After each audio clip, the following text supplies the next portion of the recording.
This year I picked up needle felting as a new hobby and I have gotten really into it. It's really cool because you can make pretty much anything. But one of my favorite things I have been making has been garlands. And in particular, I showed you guys the star garland that has been on the bookshelf in my office.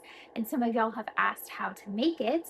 And I had another project in mind doing, a mini version of the star garland for my office too. So today I'm going to walk you through the process of everything you need to get started if you want to try needle felting out.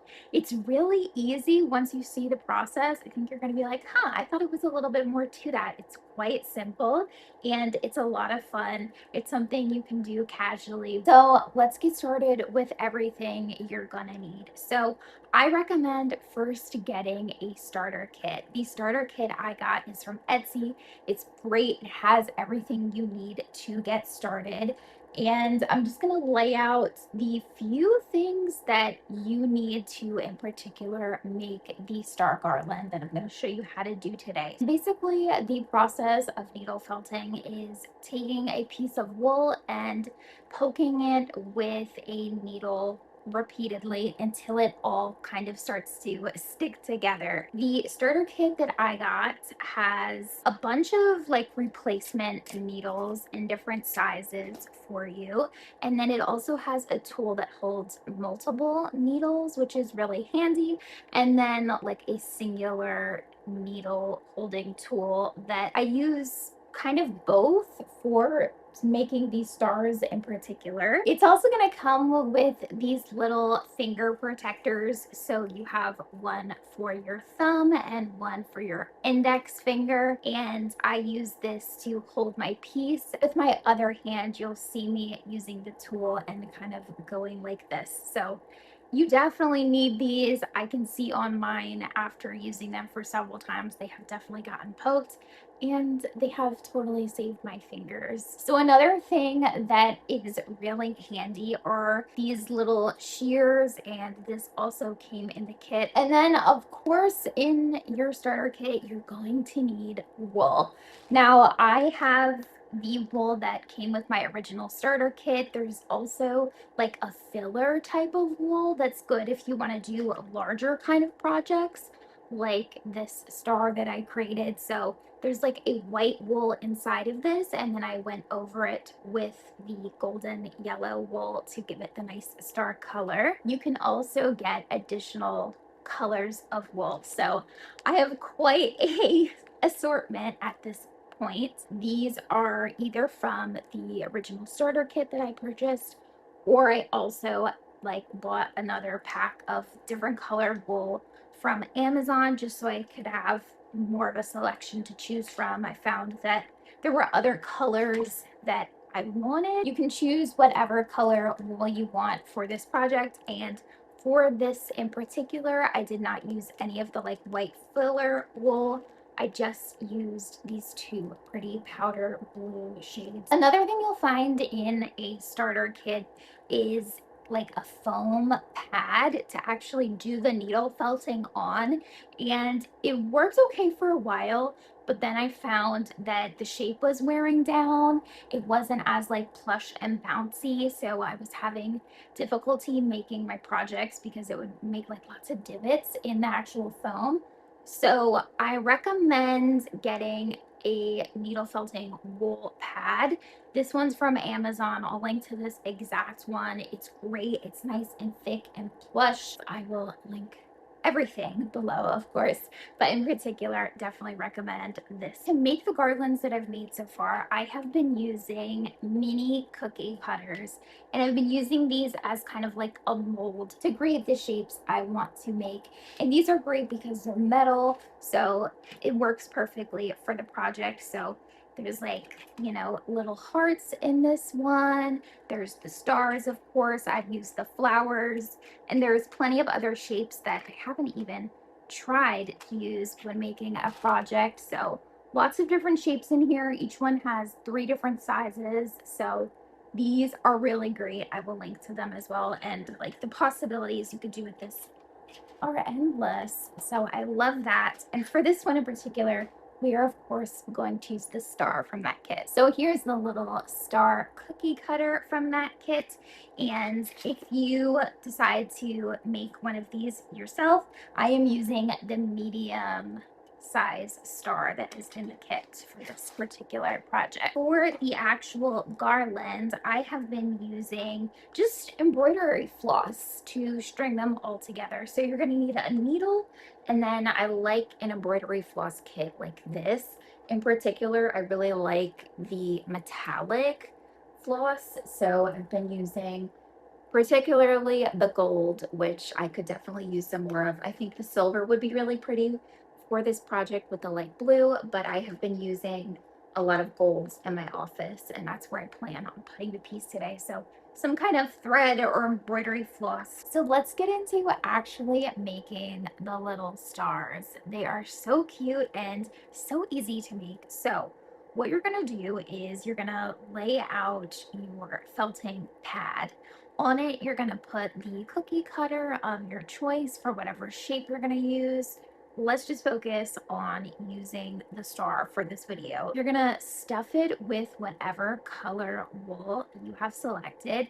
Just pack it in there, and you can always add in more wool if you decide you want to make a puffier star. Wear your little finger protectors, and then I like to use the tool that has multiple needles on it. For any needle felting project you're going to do, it's important to just go up and down with the needles. If you start going from a side angle, the needles can just break off, and you don't want to search for a broken needle while you're crafting. So once I have really compacted the center of the star using the tool holding multiple needles, I'll go in with that singular needle, and inside of the cookie cutter, I will go along the edge of the star, just up and down, all the way around to pack in those edges and give them the nice uniform shape. Once I'm happy with how that is looking, I will lift up the cookie cutter and I will actually flip the star over,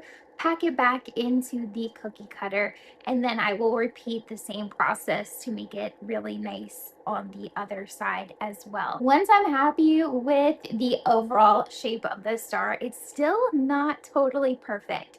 So what I have found to be really helpful for doing shapes with the cookie cutters like this, where there is like a point in the middle here, or even things like doing a heart, which would have like, if you were to imagine this as a heart, just to make this part really sharp, what I like to do is to just take that single needle and press it in sideways into that little point just to neaten it up. You want to be really careful when you're doing this because it is easier to hold the project using your covered fingers, and then just take that singular needle and do a few passes in each little inner part of the star. So I just go all the way around and pack in the star until I get the desired shape. And then my favorite part of any needle felting project is going Edward Scissorhands mode and giving my project a little haircut. Something about it is so satisfying. So you're gonna take the little shears that you have,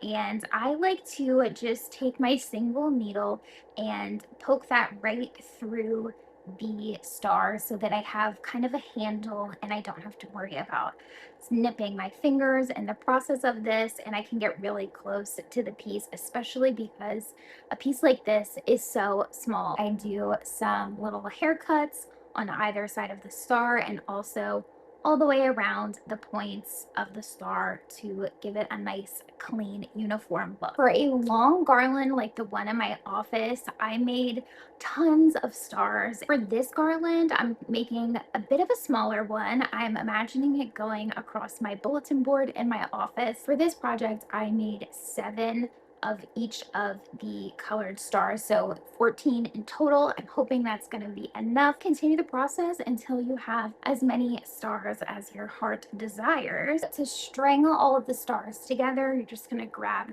whatever embroidery floss or string you are using and a sewing needle, and I'm just going to loop this on. I like to use a needle with a large eye so that I can easily thread it through, especially for a string like this that's this metallic finish. It can be a little finicky. And then I have just created a little knot and a loop on the one side of my thread. So it should look something like that, if you can see. And then that will just make it so that we can hang it. And then I'm just gonna start adding the stars using the needle and thread. It's not difficult to thread the needle through the project because it's pretty much what we have been doing the entire time, is just poking a needle in it. Now, when I'm threading these stars, I like to just keep a uniform look by making sure that I'm inserting the needle in the same place in every star. So for mine, I like to go, if you can imagine, this is like the star's head. These are its arms. These are its legs. We're just gonna go right in the star's armpits, if you will. So right under the little arms in its little midsection. And you want to make sure you go all the way through the star, that you didn't weave in and out of it. Just make it nice and clean, very simply like that. And then pull your thread through, and you can easily move them on the string. Pretty self-explanatory at this point. And for mine, I am going to do a little pattern just going between the darker and the light blue. I will just get going with this. And here is the start of our garland. Using the little cookie cutters is great, and these aren't really a thick piece that you're making, so you can like bang out making a large amount of them. I think start to finish, this garland will probably have taken me maybe 25 to 30 minutes if I sat down and did it start to finish. The larger one I made in my office, I, spent a little bit more time on because I made so many different colors of stars. And I don't ever really like sit down and force myself to do this all like in one sitting. I kind of just do it as I feel like it, as I'm watching something, just kind of chilling. And it's a very casual, relaxing project for me. I did make a heart garland around Valentine's Day, and that one was even easier to make than the stars because I didn't have to do as much work going in all of the little crevices of the stars. Just with a heart, it just is naturally a simpler shape. So there we go. I have strung on all of my stars. I need to space them out once I kind of line this up with my bulletin board. I did cut my embroidery floss a little bit longer so that I would have some room, but should look something like this. I love the colors. To finish off the other end, I just created another loop so that it's easy to hang. And here is the completed star garland. So adorable, so easy, and just adds a little whimsical touch to any space. These are great for holidays, a kid's room, office space, and I love how it looks on top of the dry erase calendar that is in my office. I might even have to make a few more of these and like rotate them seasonally or something. Which, speaking of, I wanted to show you some other garlands that I have made. I mentioned making a garland of hearts for Valentine's Day, and that is this one. They do need to just be like re-spaced out because they've been stored away. But this is the garland I made for Valentine's Day, and it looks really cute. Actually just strung up along my console table here. And then to go with it, just to give you an idea of some other things you could make with needle felting, I made this little like cherry donut or little mini cake, just kind of playing around with making some three-dimensional objects. And this looks really cute under a cloche on my table for Valentine's Day to pair with the garland. And then I was on such a kick of making the garlands for the holidays at the start of the year. I decided to make one for St. Patrick's Day too. Here is that completed one. Again, they need to be all kind of like just rotated once I actually like place it. This one I went with a theme of doing the colors of the flag of Ireland. And then I also made shamrocks, which I think I'm holding it the wrong way, but just to give you an idea, the little shamrocks there. And then I made the little colored flowers to go along with it. And again, I hang this right on my table for St. Patrick's Day. And it's a really cute, easy project. So I hope you guys have enjoyed seeing how I make these garlands using needle felting. If you guys decide to try it out and are interested in any of the tools or supplies I used, or anything else I showed in this video, check the description box. Everything will be linked for you below. Let me know your thoughts on this. What other kinds of garlands or projects would you like to see me needle felt? I have a few projects in mind, but of course, I'd love to hear your ideas. Thank you guys for watching, and I'll see you in the next one.